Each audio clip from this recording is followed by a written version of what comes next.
Hello, everyone. Thank you for joining us. The Minister of Defense and Secretary of Defense will now deliver statements to the press, and we'll have a few questions at the end. Please, Minister.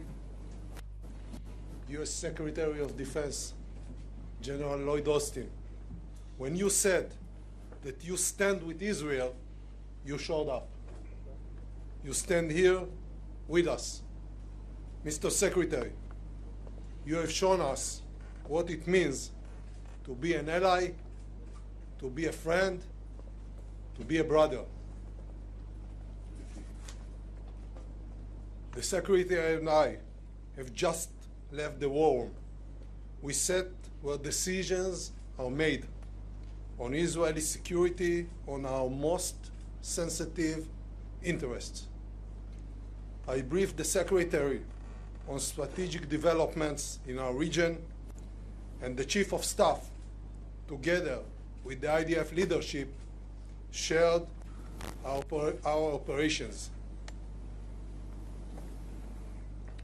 Defense cooperation and U.S. support in the Pentagon, in the White House, in the Congress, ensure freedom of operation and enforce our capabilities. In fact, today, we will receive the second aircraft carrying essential munition to the IDF.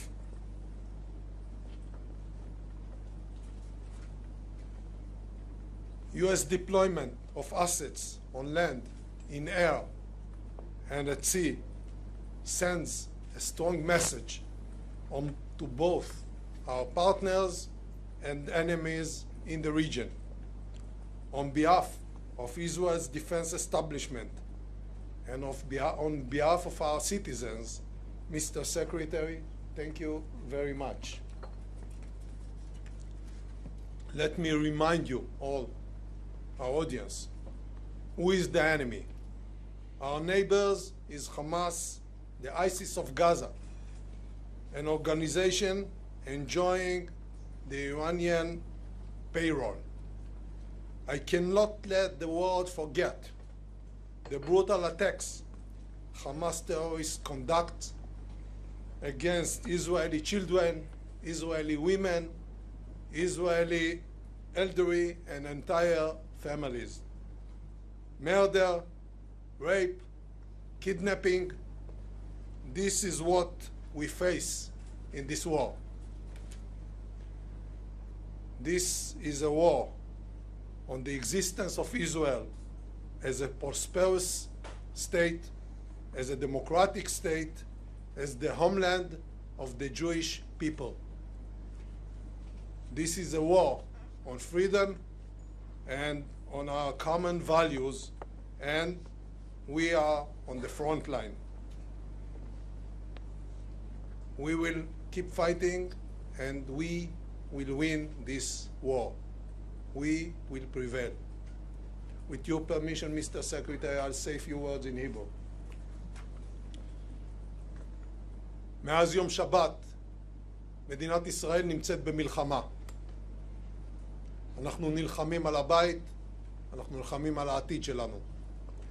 והפגישה שסיימנו עכשיו, ידידי מזכיר ההגנה אוסטין ואני, בבור הפיקוד, סיכמנו על שורה של מהלכים וסוגיות אסטרטגיות. אני בטוח כי גם ידידינו ברחבי העולם וגם אויבינו בכל הגזרות מבינים היטב את משמעות הברית הזו ואת משמעות הביקור הזה. מדינת ישראל היא מדינה חזקה, מדינה שבה מתקיים שילוב בין צבא עוצמתי לבין מערכת אזרחית עם חוסן לאומי בלתי רגיל. החוסן שמצוי ב-DNA של כל יהודי הוא תוצר של מאבק הישרדות של אלפי שנים, עם תוצאה אחת שלא משתנה. האויבים שלנו רוצים להשמיד אותנו פעם אחר פעם, ובסופו של דבר אנחנו שורדים, מנצחים והם נעלמים. זה מה שיקרה גם הפעם עם החמאס. זה הגורל שמחכה לחמאס, הדאעש של עזה. המלחמה תהיה ארוכה, המלחמה תהיה קשה, ויהיו מחירים, אבל אנחנו ננצח. כבר עכשיו החלנו במקביל לפעולות המלחמתיות, גם בשיקום של מקומות שנשרפו והם עוד ישגשגו. ידידי הגנרל אוסטין, חזרנו עכשיו מהערכת מצב בבור הפיקוד. חזית במו עיניך במראות הזוועה, ספגנו מכה קשה מאוד. אנחנו נתחקר ונפיק לקחים. נהיה חזקים יותר. אבל עכשיו עת מלחמה, ובעת מלחמה המטרה היחידה והראשית היא לנצח. בימים האחרונים התהפכה המגמה, ומי שתקף אותנו הפך להיות מותקף על ידינו. מקרבות ההירואיים בשטחנו, בהם היכו לוחמי צה"ל בסדיר ובמילואים את מי שתכנן להגיע הרבה יותר רחוק מרצועת עזה, עברנו למתקפה על שטחי רצועת עזה. התוצאות יעבירו לעולם מהי נחישותנו, מהי עוצמתנו, וכיצד אנחנו מתמודדים עם מי שמנסה להרוג את ילדינו, את זקנינו ואת נשינו, ולצערי במקרה הזה גם הצליח. חברי מזכיר ההגנה אוסטין, יש לנו משימה משותפת, הדרך תהיה ארוכה, אבל בסופו של דבר אני מבטיח לך שאנחנו ננצח. במלחמה הזו אנחנו ננצח. Thank you, sir. Well, good afternoon, everyone. Yoav, we've been in close touch, but it's good to see you again in person. And it's good to be back in Israel, even during such terrible days. As the U.S. Secretary of Defense, I am here in person to make something crystal clear. America's support for Israel is ironclad. And I extend my deepest condolences to the Israeli people for those killed or wounded in this terrible slaughter by Hamas. I'm also here in solidarity with all the families still living the waking nightmare of not knowing the fate of their loved ones. And we will continue to coordinate closely with Israel to help secure the release of the innocent men, women, and children in the clutches of Hamas, including American citizens. Now, Israel is a small country, a place where everybody knows everybody. And in times of trial, the intimacy of your society deepens the intimacy of your grief. But that's not a weakness. It is a profound strength. And in times of testing, Israelis know what to do. Over this awful week, we've seen Israeli hotels and homes take in those who've had to flee. We've seen long lineups to donate blood. We've seen WhatsApps explode with messages as people race to support neighbors in anguish. And perhaps because I'm a retired general, I was especially moved by the story of a retired general named Noam T-Bone. His son called him on Saturday from his home near Gaza to say that Hamas terrorists had stormed their kibbutz and were closing in. And the retired general jumped into his car in Tel Aviv and raced toward the combat zone. He linked up with other fighters and rescued his son, his daughter-in-law, and his granddaughters. And when the general arrived at their house, one of his granddaughters just said, "Grandpa's here." And these are rays of hope in a terrible week. And in times like these, sometimes the best thing that a friend can do is just to show up and to get to work. Now, this is no time for neutrality, or for false equivalence, or for excuses for the inexcusable. There is never any justification for terrorism. And that's especially true after this rampage by Hamas. And anyone who wants lasting peace and security for this region must condemn and isolate Hamas. Hamas does not speak for the Palestinian people or their legitimate hopes for dignity, security, and statehood and peace alongside Israel. As a former commander of Central Command, the deliberate cruelty of Hamas vividly reminds me of ISIS. Bloodthirsty, fanatical, and hateful. And like ISIS, Hamas has nothing to offer but zealotry, bigotry, and death. The world has just witnessed a great evil.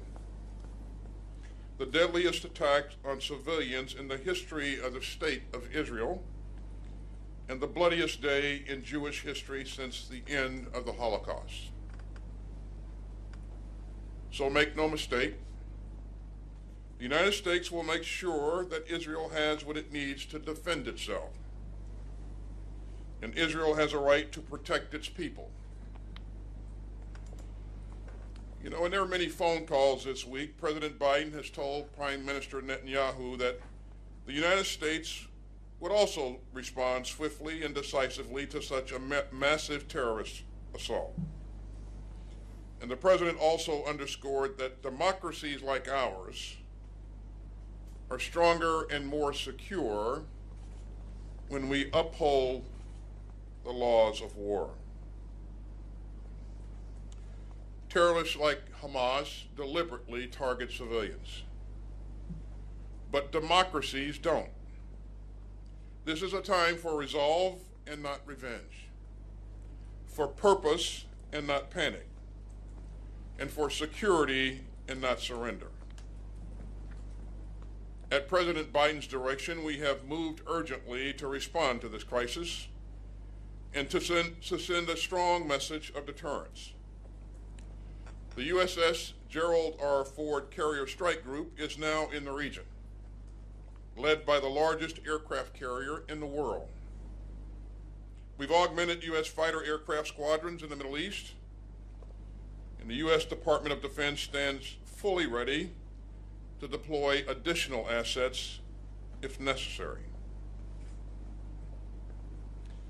As President Biden has said, for any country, for any group, or anyone thinking about trying to take advantage of this atrocity, to try to widen the conflict or to spill more blood, we have just one word: don't.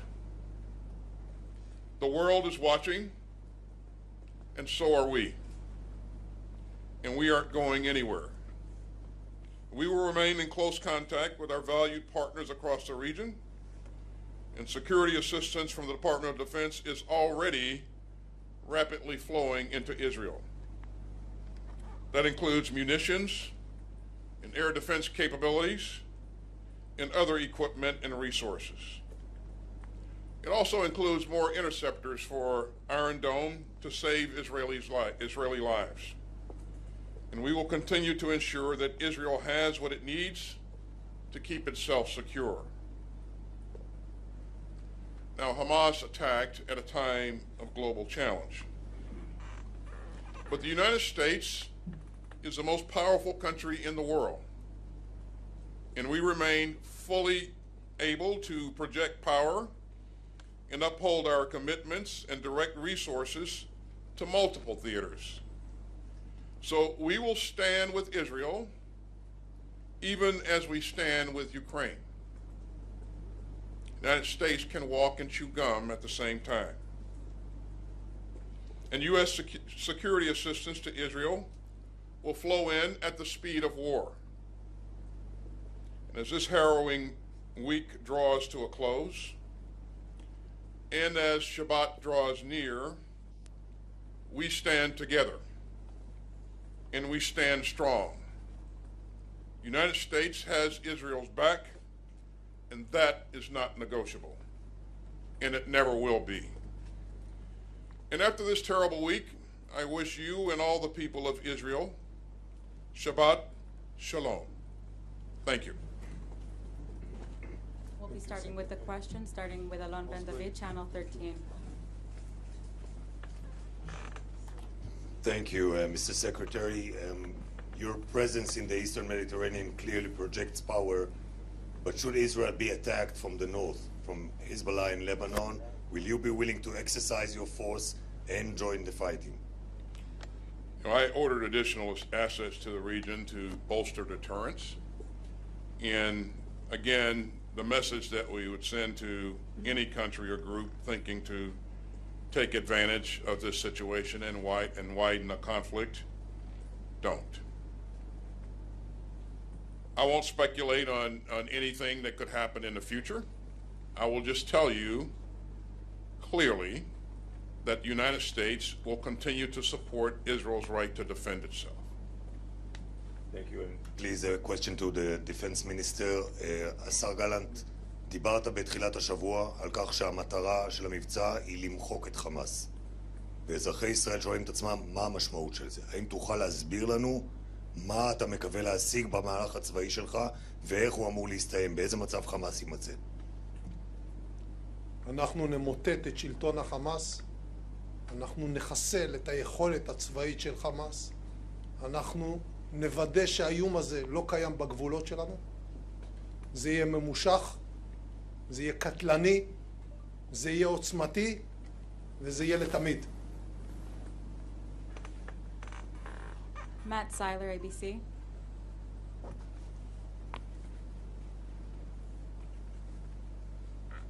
Thank you both for doing this. Secretary Austin, the U.S. administration has told Israel to avoid causing civilian casualties and to uphold what you called just now the laws of war. Given how Hamas fights, deliberately launching operations from dense civilian areas, how could Israel permanently end the terrorist threat posed by Hamas without inevitably risking many civilian lives? And as we watch the civilian death toll in Gaza rise while Israel conducts its counterattacks and perhaps a ground invasion, do you believe the moral culpability for those Palestinian deaths belongs to Israel, Hamas, or both? I'll leave it to Israel to talk about its potential plans and its approach to conducting operations. Matt, I'll just say again that Israel has a right to defend itself, and we will support Israel's right to defend itself. We will continue to flow in security assistance. And I've worked with Israeli forces over the years, over many years. As you know, I wore a uniform for 41 years. My experience in working with the Israeli forces is they are professional, they're disciplined, and they're focused on the right things. And so I expect that going forward, they will continue to exhibit that same degree of professionalism that we've seen in the past. But you know, Matt, we've seen this before. The international community fought ISIS, who was, in some cases was embedded deeply in built-up areas. And that international coalition fought valiantly and protected civilians and created corridors for humanitarian movement, even in the midst of a pretty significant fight. So again, this is a professional force. It is well led, and I have every expectation that it will be disciplined. Thank you. And for Minister Gallant, have you seen evidence that Iran was directly involved in planning or executing the recent attack on your country, or any signs that either Iran or its proxies are seeking to exploit the situation? And if you do come to see signs of an imminent attack on Israel, are you in favor of preemptive strikes? Iran, Hezbollah, and Hamas is one axis, an axis of evil. Everything is directed generally from Iran. The permission is given by Iran. The money is supplied by Iran. And the ideas are shaped in Iran. Therefore, it doesn't matter if they give or didn't give the permission, but the idea is an Iranian idea. As to the actions, future actions of IDF, I will stay confidential for good reasons. Thank you. Suleiman Masada. Mr. Secretary, thank you for this. House Foreign Affairs Chair Mike McCall said that we know that Egypt had warned Israel 3 days prior to that event, like something like this could happen. We don't know how we missed it. We don't know how Israel missed it. So can you tell us what really the U.S. knew before this attack? What I can tell you is that if we had known or if we know of a pending attack against an ally, we would clearly inform that ally. But what we're focused on now, Suleiman, is we're focused on making sure that Israel has what it needs to defend its sovereign territory and to protect its citizens. And the minister and I spent a good bit of time talking today about what those requirements are and what we need to do to urgently meet those needs. אדוני השר, תודה רבה. זו פעם ראשונה שדרג מדיני עולה לשאלות העיתונאים. אתמול שמענו את הרמטכ"ל גם לוקח אחריות ואומר אנחנו כשלנו בשמירה על ביטחון אזרחי ישראל. האם יש כן גם אזרחי ישראל שואלים את עצמם, האם כן יש איזושהי לקיחת אחריות מצד הדרג המדיני בעניין מה שקרה בדרום? אנחנו ספגנו התקפה קשה עם מחירים מאוד כבדים. יהיה זמן לתחקר את העניין הזה. בעת הזו, גם אני, גם המטה הכללי, הרמטכ"ל וכל לוחמי צה"ל, אנשי השב"כ, אנשי המוסד, משטרת ישראל, כולנו ממוקדים בהתאם להנחיות שנתתי בדבר אחד, לנצח ולהביס את חמאס כפי שפירטתי. זה מה שנקבע, זה הדירקטיבה של ממשלת ישראל וזה מה שיהיה. And last question from Tom Secretary.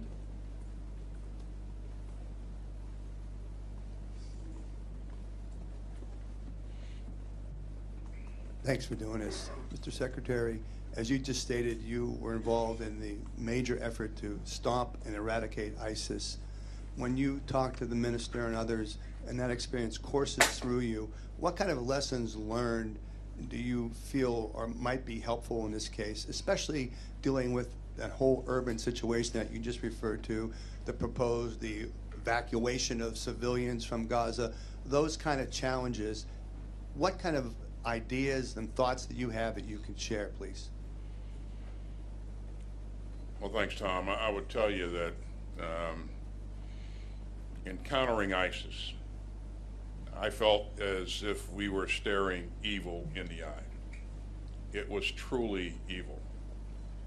And what we've seen from Hamas, it takes that evil to another level. And so that's the first thing that we need to remember and consider. There are a number of things that we talked about today that there are some lessons learned that we'd be more than happy to share with our allies here in terms of operating effectively in dense urban terrain, creating safe humanitarian corridors, making sure that we're thoughtful about how we shape the battle, and making sure that our objectives are well defined, and so we'll continue to share the lessons that we've learned over the years, and of course, as the Israelis prosecute this fight, we will learn lessons from them, and so I think it's this great teamwork that has served us both well over the years, and we'll continue that. Mr. Minister, there's been some confusion over the 24-hour deadline that Israel announced for civilians in Gaza to move south, to evacuate and move south. There was a 24-hour deadline initially reported, and then there's been reports that Israel has modified that, have left it open. In other words, not sticking to 24 hours of a deadline. Would you please clarify specifically, is there going to be a deadline? What can you tell us about the deadline? And what will Israel do, if anything, to help civilians move? Some of the people have said that's Hamas's problem. It's not our problem. Well, first of all, I would like to remind all of us what happened less than a week ago.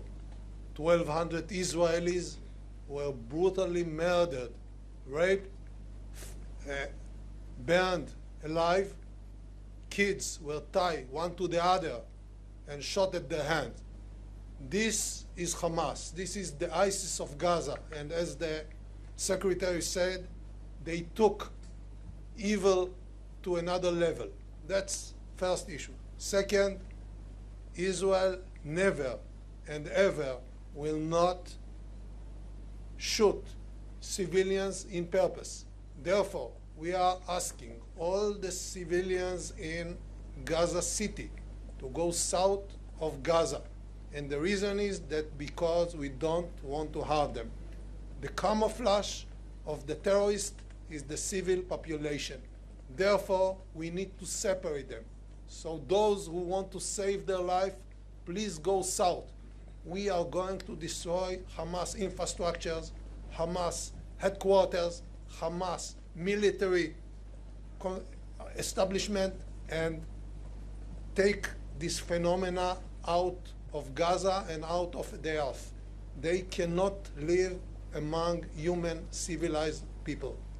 But 24 hours, is that deadline still holding, the 24 hours? Thank you very much. We're done for today. Thank you.